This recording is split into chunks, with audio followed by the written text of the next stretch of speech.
In 1914, Archduke of Austria-Hungary Franz Ferdinand was assassinated in Bosnia, and through a series of background treaties and events, World War I started.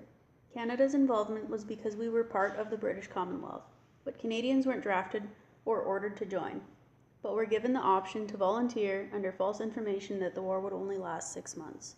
Through this, Canada joined the bloodiest war to end all wars. However, before Canada joined the war, it was having internal conflicts with its citizens of different nationalities. On one hand, we have Aboriginal people that have been oppressed for many years, and on the other we had the racist Chinese head tax, and through these acts, discord was a prevalent thing to be found in Canadian communities. Through the actions of Canadian soldiers on the battlefield and the home front, Canada and her citizens would become a nation.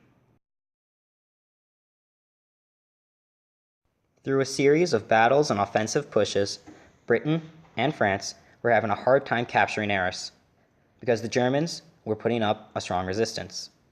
Canadian forces, up to that time, were coming off of the victory that was the Somme. Canadians were the next up to attack German forces at Vimy Ridge. The French and the British were ridiculing the Canadians for thinking they could do what they could not, taking Vimy Ridge.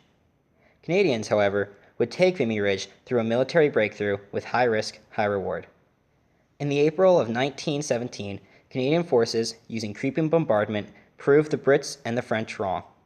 The first part of the Battle of Arras was over.